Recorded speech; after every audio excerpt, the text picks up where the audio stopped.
I'm about to teach you one of the most important psychological lessons when it comes to being involved in business, in politics, but it's also useful when translated into friendships and especially family. And this lesson is you have to start treating people like animals. Now that sounds ridiculous, but what exactly do I mean by that? Animals have habits that is built into their nature, and more often than not, you can't expect to change those habits, that instinct. You just have to learn to accept it and deal with it as it is. For example, you can train a dog.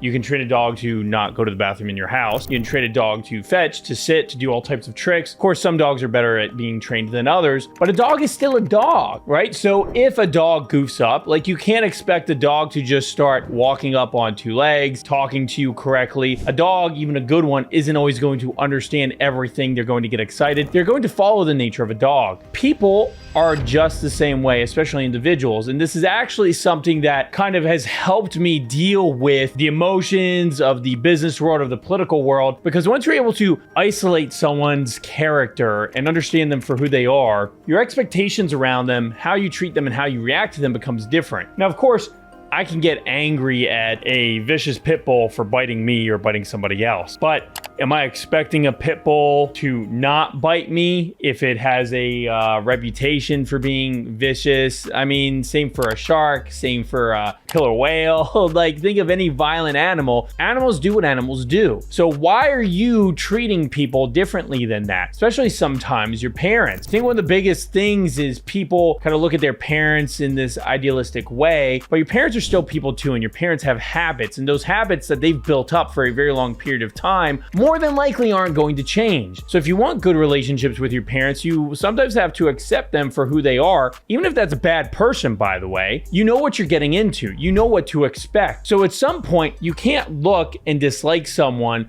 for simply being the animal that they are and maintaining the habits that they maintain. Now, of course, people can kind of change. I'm a big believer that most of the time people are who they are throughout their entire life. What makes them up, their essence doesn't change, but they can find different ways to redirect that essence, that vibration, that energy. But that energy, that vibration for everybody, I think remains throughout their entire life, especially the potential that they have from a baby up into an adult. I think that potential is born within you. That's not something that you can change. You can only harness it. But I digress. The key here being, if your mom is known for doing something, is known for being a little bit insulting, being a little bit selfish, well, you can't complain when your mom is insulting you, when your mom is being selfish. Yeah, you might have an ideal of what you want your mother to be, but you know who your mother is. Goes the same thing with your father, but that also goes into friendships. I noticed a lot of people have expectations for friendships that are always higher than they truly can be or truly are. And a lot of the times this actually comes from not necessarily idealism, but through love. I think a lot of people really, because they love their parents, they want to have a relationship with their parents or with their friends. You know, they get angry when they can't have that perfect relationship. And we're all humans, so there is never going to be a perfect relationship, but a want for that intimacy and a want for that love is what actually causes the anger, which is another thing to think to yourself, is that actually love and want of love and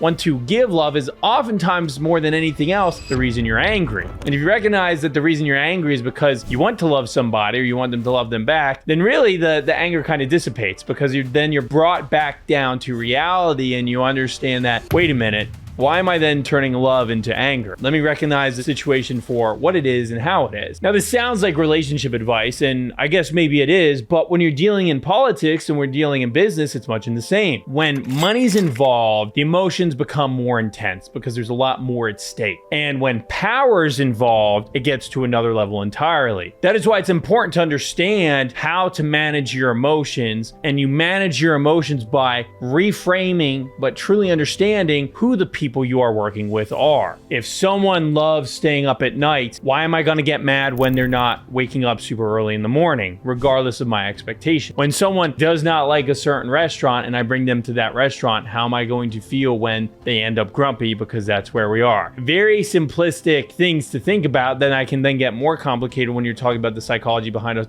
person's total personality. If someone's very ambitious, if they're very private, if they're very greedy, you can dislike that person, you can dislike those characteristics, but in politics especially, but of course in business, you still have to work with them. A lot of times people that have these characteristics you can't get away from. So you have to manage your own expectations and emotions, because otherwise you will become miserable and you will end up becoming the person at fault because you can't control how you react to the situation. Control of yourself is probably one of the hardest aspects. Control of your own emotions especially. It's probably one of the hardest aspects of running any company, any business, and being involved in politics. But once you understand the dynamic of who humans are and that we are truly animals in a lot of the ways that we act, you can set expectations appropriately and you can delegate appropriately. You can give delegation to the breeds of a person, the type of person that you trust, that you think can carry out the task, knowing their shortcomings. And you can even predict where their shortcomings will be when you understand who they truly are.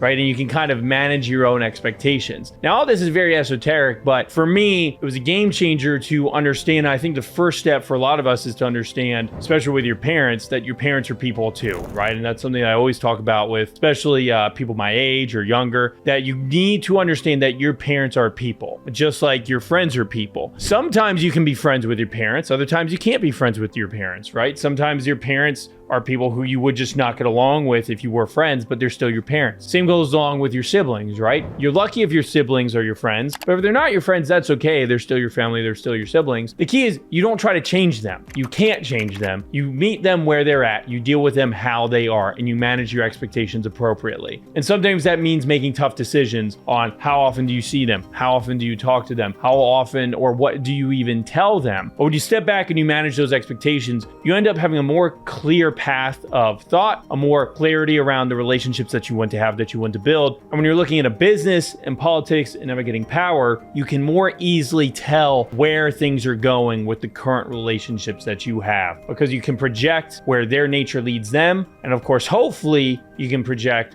where in parallel your nature will lead you.